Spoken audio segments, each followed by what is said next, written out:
Después del trabajo, After Work, con Eduardo Castillo, Capital Radio.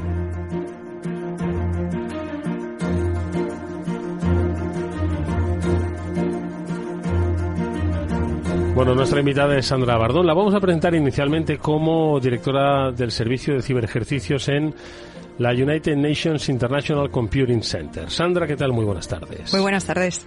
Bienvenida a este programa. Muchas gracias por invitarme, de verdad. Permítenos, por favor, que leamos en extensión toda tu actividad profesional, porque yo creo que merece la pena, ¿no? Que nuestros oyentes vean la magnitud, ¿no? de la experta que hoy está con nosotros. Experta y los referentes que tenemos en este país, que hay que estar muy orgulloso de ellos.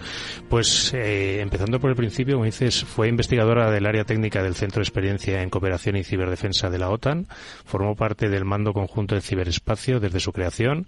Su área de experiencia principalmente es pentesting, red team, exploiting, pero también y previamente análisis forense, threat hunting, respuesta ante incidentes, creo que no se deja nada. Cabe destacar que es participante habitual y parte de la organización como líder del Red Team en diversos ciberejercicios internacionales. Además es ponente habitual de conferencias de ciberseguridad a nivel nacional e internacional. Ha sido profesora en varios másteres de ciberseguridad en la Universidad Autónoma de Madrid. Es ingeniera en telecomunicaciones y desde su formación de posgrado se incluye el máster oficial en seguridad de las TIC por la Universidad Europea de Madrid. Ha recibido la Cruz al Mérito Aeronáutico con distintivo blanco y pertenece al grupo Somos Mujeres Tech, que tiene como objetivo la visibilidad de la mujer en puestos de liderazgo dentro del mundo de los sectores de la tecnología y la innovación. Y con todo esto dan ganas de preguntarle ¿cómo te metiste en todo esto? ¿No? Pero no, esa es una entrevista que volveremos a tener porque estoy seguro que volverá por aquí Sandra. Pero yo creo que con ese currículum, ¿no? Yo creo que lo más importante es preguntarle el momento que vivimos hoy en cuanto a ciberseguridad. ¿Has oído las noticias? Estamos hablando de grandes compañías tecnológicas, vulneración de datos, estamos hablando de robo de datos personales de posiblemente estudiantes de la Complutense, pero también estafas a pie de calle, ¿no? Es un momento complejo, es un momento difícil, cambiante. ¿Cuál es el que crees tú o cómo defines este momento que estamos viviendo? A ver, voy a comentar algo que parece como muy obvio y que se lleva diciendo toda la vida, y es que cuanto más dispositivos conectados existen y más necesidades tenemos, tanto a nivel profesional como a nivel personal, digamos, existe mayor riesgo de exposición, el campo de exposición es mayor. Conclusión, pues hay tanto filtración de datos, bueno, hay todo tipo de ataques, por así decirlo, ¿no?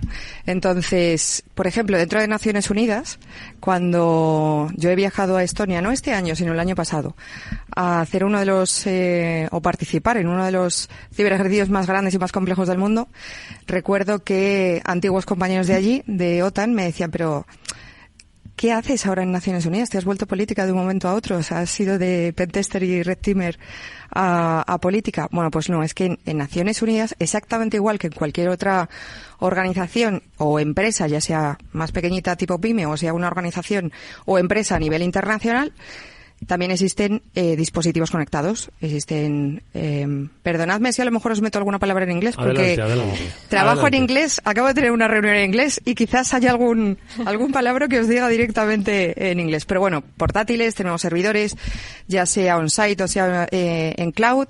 Entonces, todo tipo de dispositivos que estén conectados, no solamente Internet, evidentemente necesitan ser protegidos.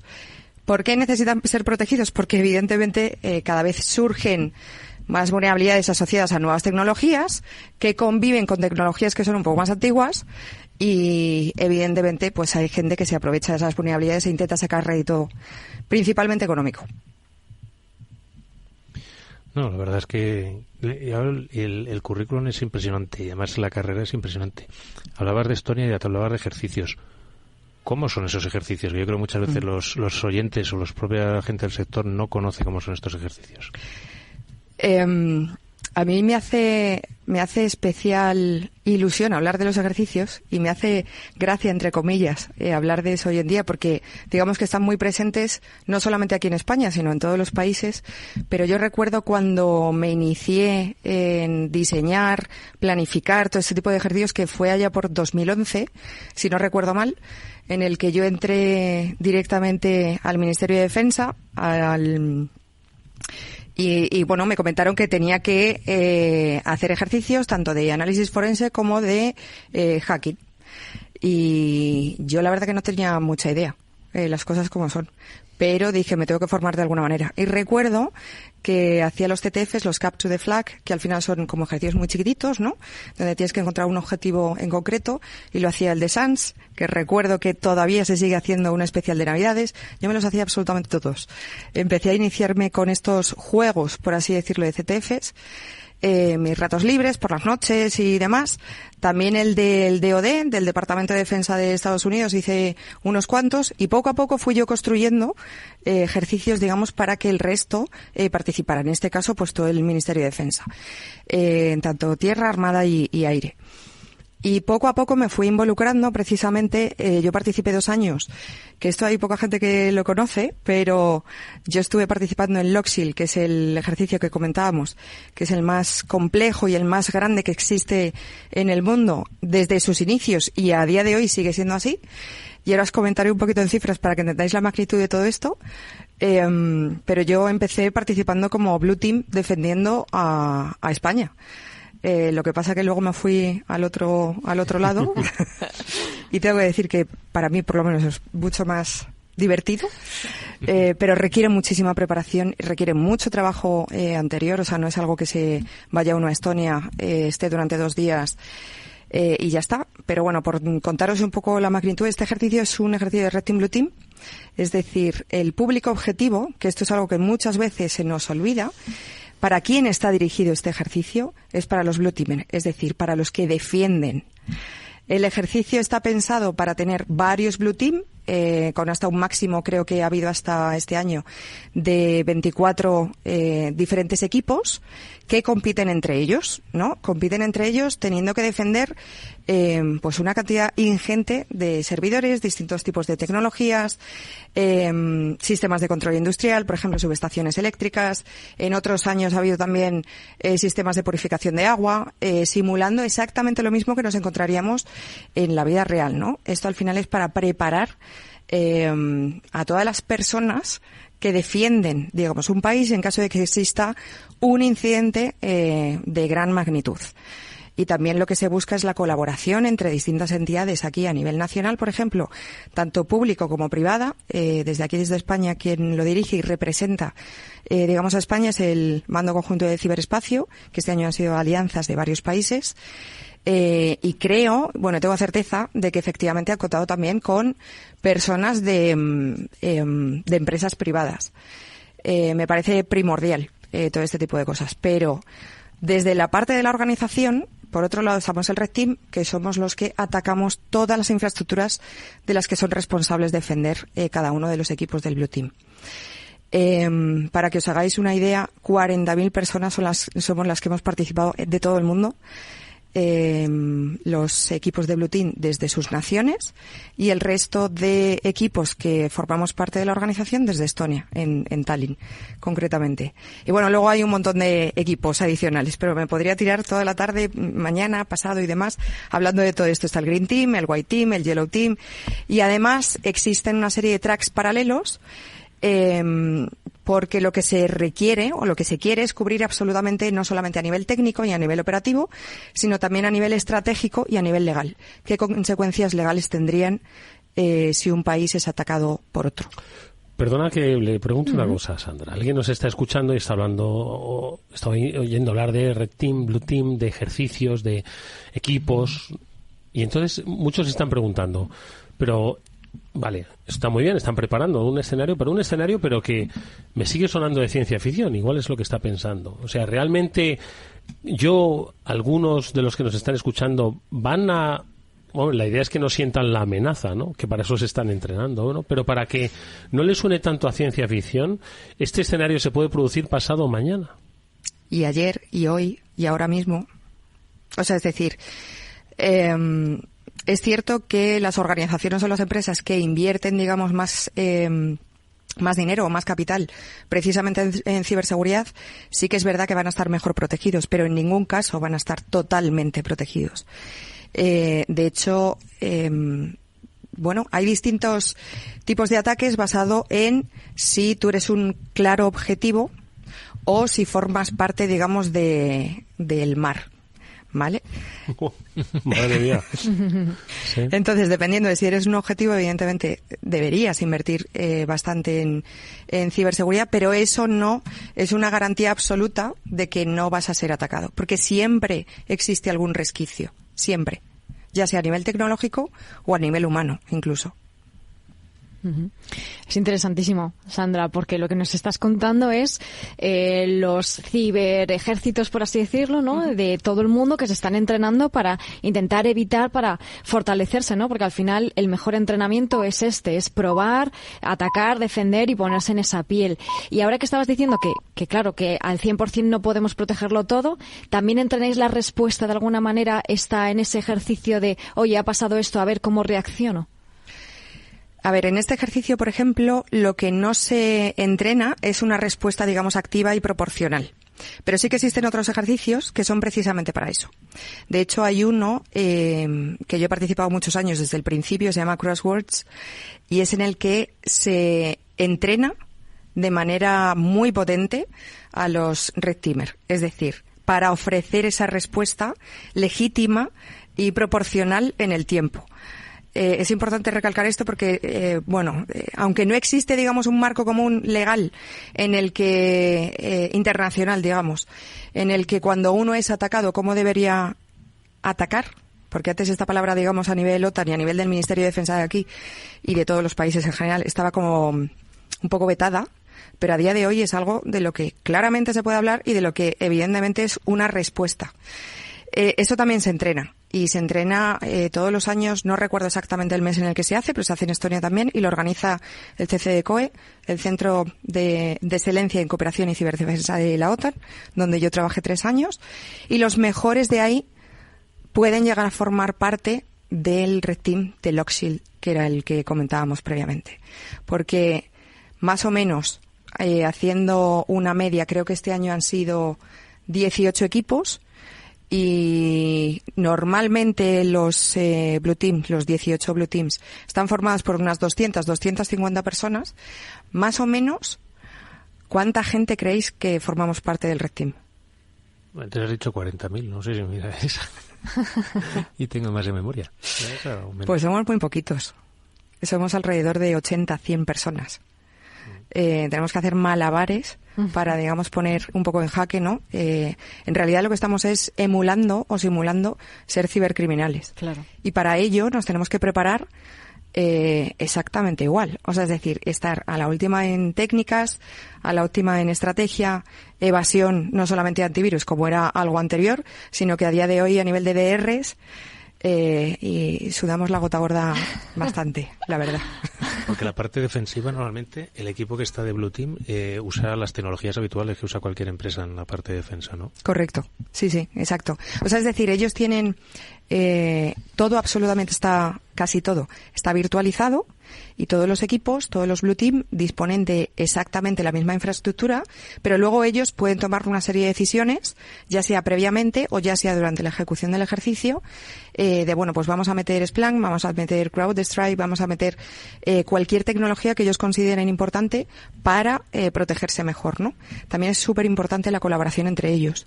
Es decir, si un país ha sido, o un equipo ha sido atacado con una técnica en concreto, o si han ido a por un objetivo en concreto, también lo importante es que cooperen entre ellos y como se haría de manera real. O sea, es decir, si atacan a un país X, evidentemente también pueden ir a por su vecino, o ya sea por temas a nivel político, como estamos viendo, o ya sea a nivel de geoestrategia. O sea, es que hay multitud, digamos, de razones y por la que ciertos países pues pueden tener colaboración. Interesantísima también esta colaboración público-privada que decías. Es fundamental porque se habla muchísimo en el ámbito de la ciberseguridad. Desde hace años se está hablando colaboración, empresa privada con el sector público. Y aquí estás diciendo que efectivamente colaboran, ¿no? ¿En qué sentido, por ejemplo, la empresa privada participa, por ejemplo, proporcionando las soluciones, la tecnología o...? Yo en esa parte puedo hablar un poco más a nivel de la organización. A nivel de cómo se ha distribuido internamente este año, por ejemplo, en el Blue Team que representa a España, eso tendría que ser más gente del Mando Conjunto de Ciberespacio, que a día de hoy los echo muchísimo de menos, pero yo no he estado en esa parte. Entonces, puedo hablar un poco más de... existe también una colaboración de incluso universidades. Recuerdo perfectamente que hace no muchos años una universidad muy potente de South Korea, Corea del Sur, pues hizo una parte de precisamente de subestaciones del control de agua que luego se distribuye por toda la ciudad e hicieron una especie de Smart Cities. Y es decir, la colaboración con Siemens, por ejemplo, para toda la parte de la subestación eléctrica, que es real, como existen en multitud de países, por lo menos a nivel aquí europeo.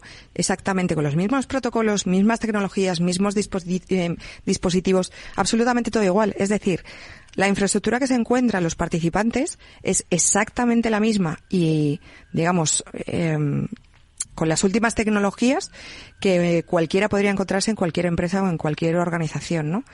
Y de hecho no solamente hablamos de Windows, de Linux, anteriormente también se metieron Macintosh, pero luego en sistemas especiales que nosotros consideramos en el ejercicio es algo que también hay que entrenar. Parecerá una tontería, pero el tema de los ejercicios, y hace años se hablaba mucho de la gamificación y de los beneficios precisamente de todo este tipo de cosas. Pues a nivel ciber a mí me parece básico, no solamente a nivel de hacer una auditoría o una consultoría, a mí me parece básico entrenar a las personas. Que esas personas evidentemente estén a la última a nivel de tecnología, pero también hay que entrenar a las personas. Y yo personalmente, ahora que estoy liderando la parte de ejercicios en UNICC, también lo que estoy haciendo muchísimo son ejercicios de tabletop, porque nos centramos muchas veces en las personas más técnicas, que son máxima prioridad, yo diría, en una organización, pero ¿y qué ocurre con la capa directiva? ¿Qué ocurre con, pues personas que tienen una responsabilidad enorme y si ocurre un incidente, ellos están preparados, saben cómo coordinarse con la parte más técnica, digamos, de la organización, entre ellos, con partners con, digamos, otras empresas? Es decir, recuerdo precisamente en este febrero que coincidimos en uno de los congresos, en Hackron, y yo estuve hablando precisamente de ejercicios de tabletop en el sector financiero. Parecerá algo como muy trivial, pero a mí personalmente me costó, digamos, mucho tiempo de investigación de cómo funcionaban los sistemas SWIFT. También he hecho alguno con Estados Unidos y con Fitline y demás. Pues es algo que también hay que entrenar y se sacan muchísimas lecciones aprendidas.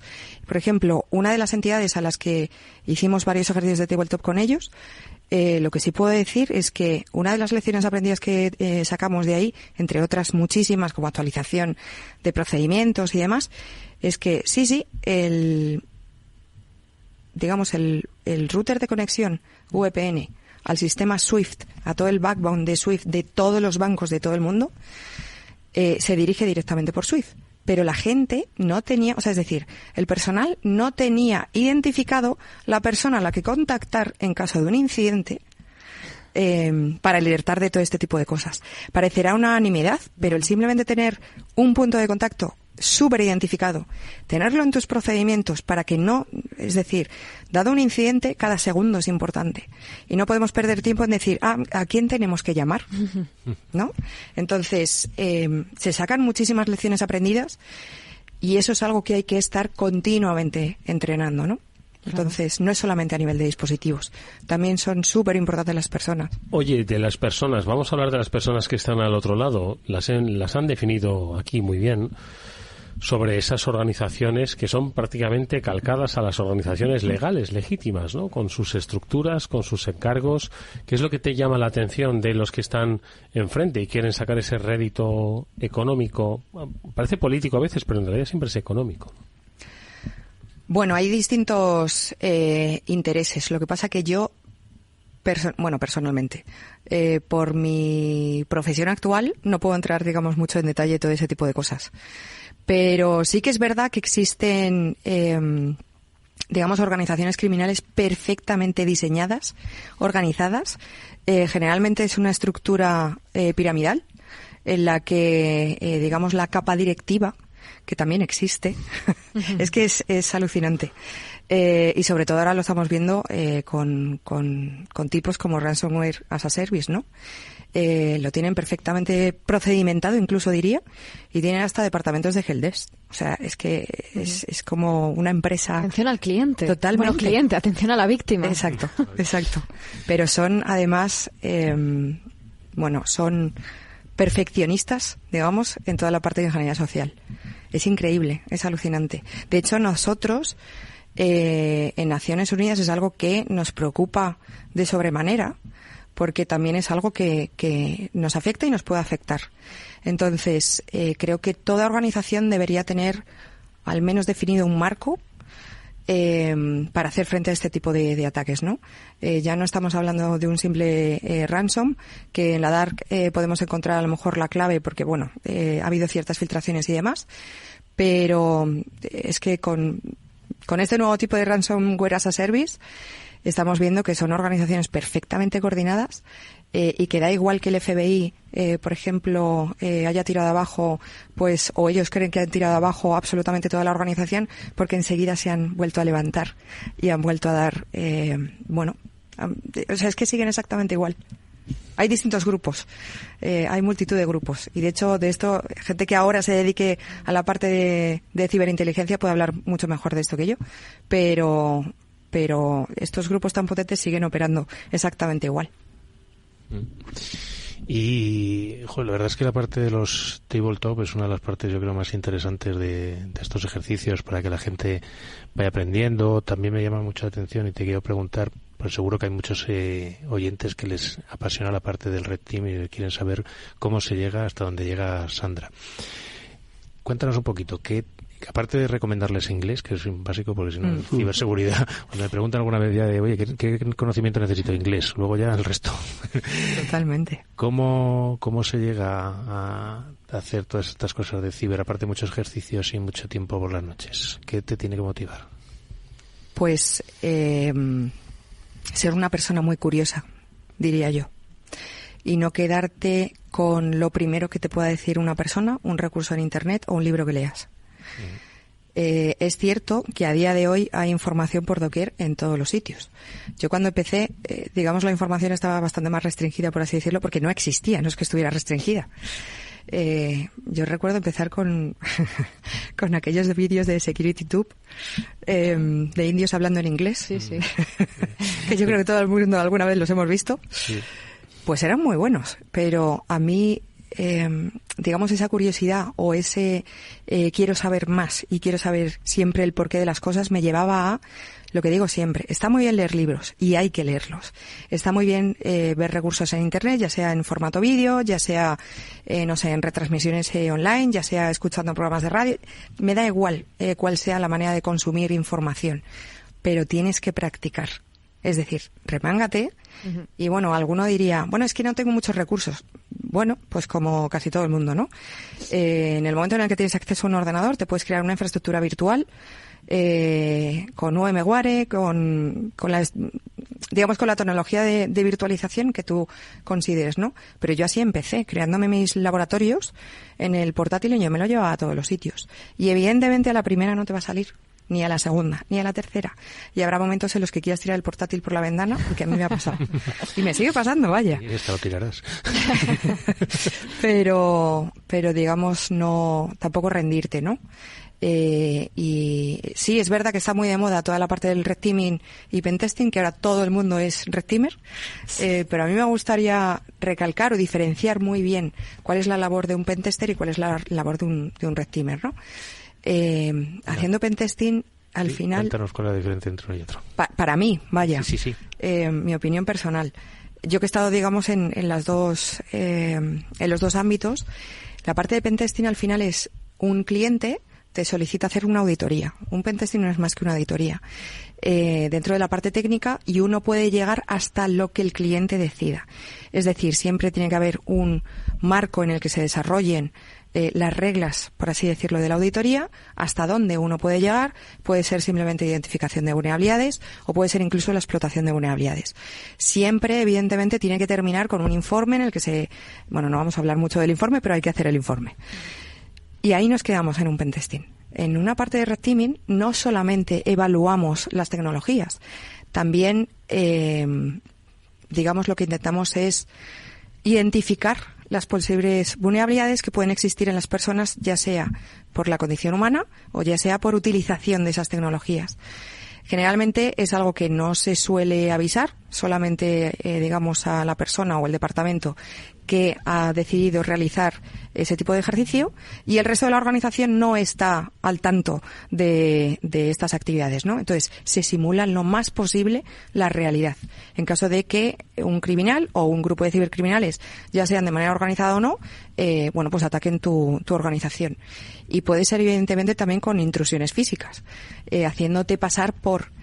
eso en un pentesting también se puede hacer, evidentemente, pero en una parte de un red teaming, digamos, la parte de ingeniería social se lleva digamos, al límite más alto, por así decirlo.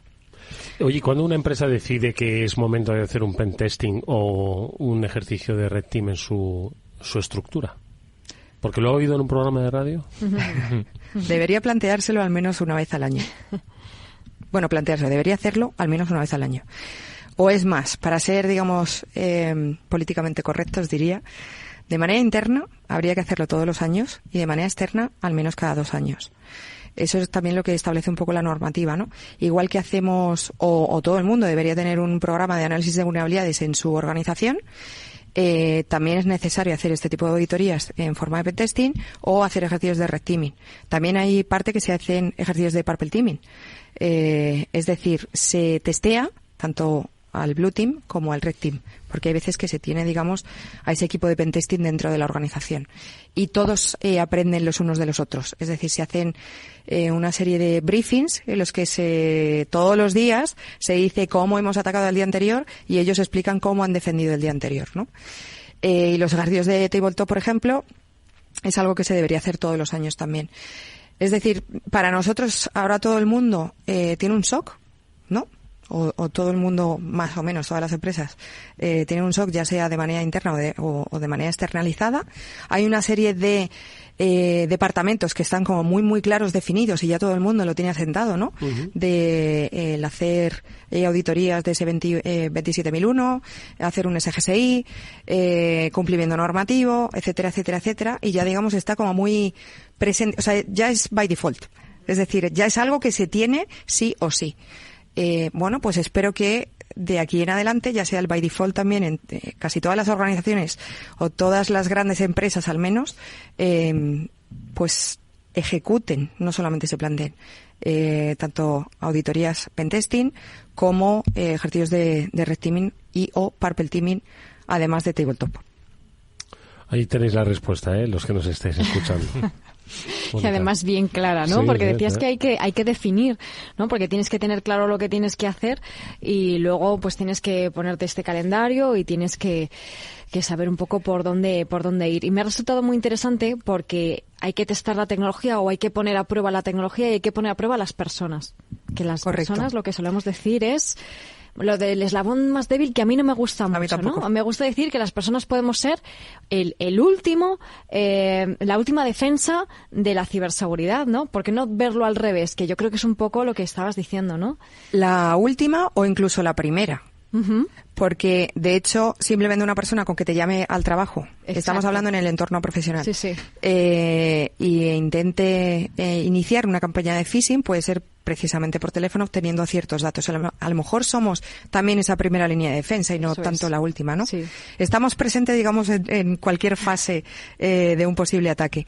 Pero a mí me gustaría recalcar no solamente hacer este tipo de ejercicios, pero yo es que recuerdo personalmente de muchísimas auditorías, de muchísimos pentesting realizados, que vas al año siguiente y está exactamente igual. O sea, es decir, el informe podría cambiar, no sé, voy a poner un ejemplo, 2020 por 2021. Sí. Es importante que se lean el informe, que luego, Claro. porque yo personalmente es algo que también he hecho, ¿no? A nivel profesional. Una vez que se lea el informe, reunirse otra vez con el cliente y decirle en qué te puedo ayudar. Exacto. Es que no entiendo esta parte. Vale, pues vamos a intentar clarificarlo, ¿no? Pero que se tome acción. Entiendo que nunca se tiene el suficiente capital como para abordar absolutamente todo lo que se describe en un informe, pero hacer, digamos, una lista de prioridades y ejecutarlas. Y luego al año siguiente se hará otro pentest, o se hará otra auditoría, o se hará otro ejercicio de red teaming, pero lo que se considera es que no solamente cambie porque haya nuevas tecnologías, sino que temas que se han identificado, vulnerabilidades que se han identificado en el anterior ejercicio, se hayan remediado. Ujú. ¿Qué te puedo decir? Yo no puedo estar más de acuerdo. O sea, la verdad es que es una de esas cosas que siempre cuando vas a visitar a un cliente te encuentras. Yo no sé si nos quedan 5 minutos para una última pregunta. Sí, vamos nos a ir- quedan 2 preguntas. Venga. Bueno, depende de la extensión. Es Yo que es que van- quería hablar también de ese organismo el que ahora mismo representa Sandra, de Naciones Unidas, y un poco cuáles son pues esas actividades, ¿no? Las propias Naciones Unidas dijo que la ciberseguridad iba a ser uno de los grandes desafíos de nuestro tiempo, junto con la desinformación y otras cosas. Hace 50 años eran otros, hoy son estos, ¿no? Entonces, ¿cuál es exactamente el papel del International Computing Center y estos ciberejercicios que, si no me equivoco, te llevan un poco a muchos lugares? Pronto te van a llegar, te vas a ir al continente africano, si no me equivoco, ¿no? Sí. ¿En qué consiste esta unidad o esta iniciativa de Naciones Unidas? A ver, UNICC es una organización que está debajo del paraguas de UN, de Naciones Unidas, y donde, damos cobertura, ayudamos, apoyamos con distintos proyectos a todas las organizaciones que forman parte del ecosistema de Naciones Unidas, como puede ser la Organización Mundial de la Salud, UN Women, UN Refugees, la Corte de Derecho Internacional. No me los sé todos. Pero ya son unos pocos los que has citado. Son ¿sí? unos cuantos. Y la magnitud que tienen. Además. Exacto, pero pensemos una cosa. Toda organización no solamente utiliza papeles. Pues dentro de UN pasa exactamente igual. Todas las organizaciones también disponen de una serie de servidores, tecnologías, ordenadores, todo tipo de dispositivos. Y pensemos, por ejemplo, voy a poner un ejemplo que puede ser como muy visual, ¿no? UN Refugees. Hay veces que hay que desplegar gente en zona y esas personas se desplegarán en una zona en concreto basado en una información que se ha transmitido a lo mejor simplemente por correo electrónico o a través de algún sistema interno. Evidentemente todos esos servidores deben ser protegidos debidamente. Y ahí entramos nosotros, UNICC, que llevamos, pues parece que estoy haciendo marketing, pero que llevamos más de 50 años dando soluciones digitales a todo el ecosistema de Naciones Unidas. Y desde hace no mucho, es cierto que se creó precisamente la división de ciberseguridad, y dentro de ciberseguridad, pues podemos parecer exactamente igual que cualquier organización que se dedica estrictamente a la parte ciber, ¿no? Tenemos un SOC, tenemos análisis de vulnerabilidades, pentesting, red teaming, cumplimiento normativo, arquitectura segura de redes. Es decir, tenemos todos los servicios que dispondría cualquier empresa que se dedica al tema de ciberseguridad y que ayuda a otras empresas a protegerse. Entonces, no solamente hacemos ejercicios, evidentemente. Tenemos, digamos, un abanico enorme. Y precisamente ahora estamos haciendo muchísimo hincapié con el tema de Ransomware as a Service, porque es algo que en Naciones Unidas también preocupa muchísimo. ¿Qué ocurriría si, con el ejemplo que he puesto, se cifra absolutamente toda la información? Y más con todo lo que está ocurriendo a día de hoy en el mundo, ¿no? Incluso que esa información cae en malas manos. Exacto. Ese es uno de los principales Yo creo que problemas. Naciones Unidas debe recibir más ataques que cualquier país de primera línea. Es un objetivo para muchas naciones, estabilizar a quien estabiliza el mundo, ¿no? Eso es cierto, sí. O sea, tenemos claro que somos un objetivo. Sí, que es lo que decías al principio, ¿no? Que cada uno tiene que saber cuál es su punto débil, por así decirlo, ¿no? Por dónde te pueden atacar, porque lógicamente el tiempo es limitado, los recursos son limitados, yo no puedo protegerlo todo. Exacto. Así que tengo que saber qué es más interesante proteger y dónde fortalecerme, ¿no? Sobre todo priorizar. Priorizar. A mí me parece básico. Evidentemente estableciendo una escala basada en el impacto o el riesgo asociado, ¿no? Y priorizar, evidentemente. Pero también teniendo muy en cuenta lo que comentábamos, las personas, la formación de las personas es muy importante. Oye, pues de formar vamos a hablar ahora rápidamente, antes de despedir a nuestra invitada en nuestro espacio Seguro Panda, un tema que le apasiona a Pablo y es cómo saber si nuestro router está siendo invadido por quien no deseamos.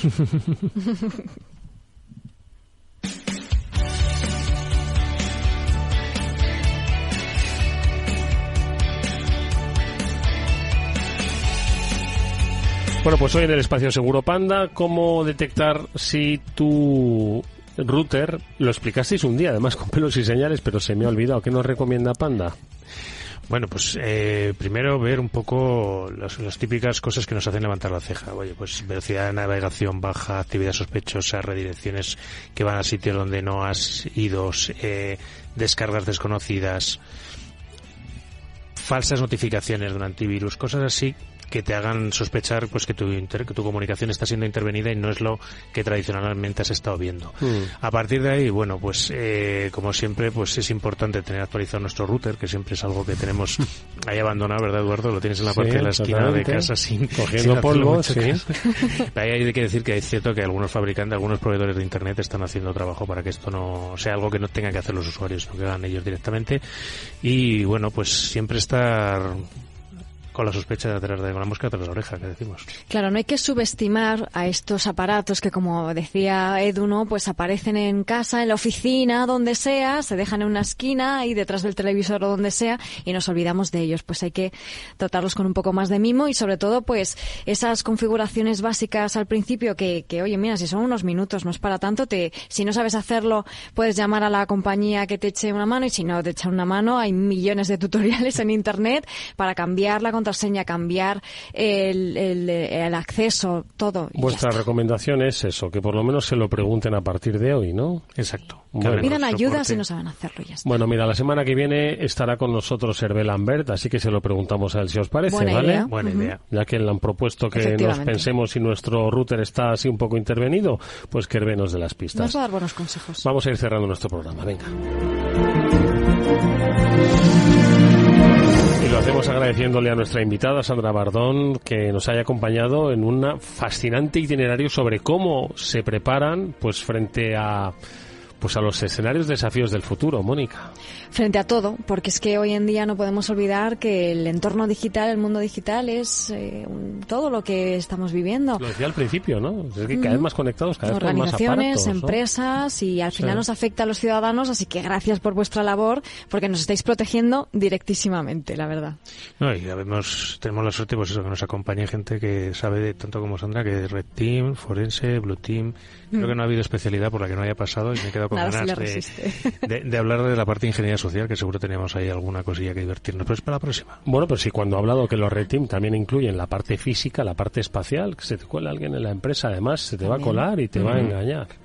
Sandra Bardón, muchísimas gracias. Muchas gracias a vosotros, de verdad. Se me ha hecho cortísimo, las cosas como son. A nosotros también. Por eso estás invitada a volver cuando vuelvas de esos viajes que Naciones Unidas te lleva alrededor del mundo. Hecho, perfecto. Lo he dicho, mucha suerte para el futuro, hasta muy pronto. Muchas gracias. Y nosotros, chicos, nos despedimos hasta el próximo lunes, que tendremos nuestro especial con Panda.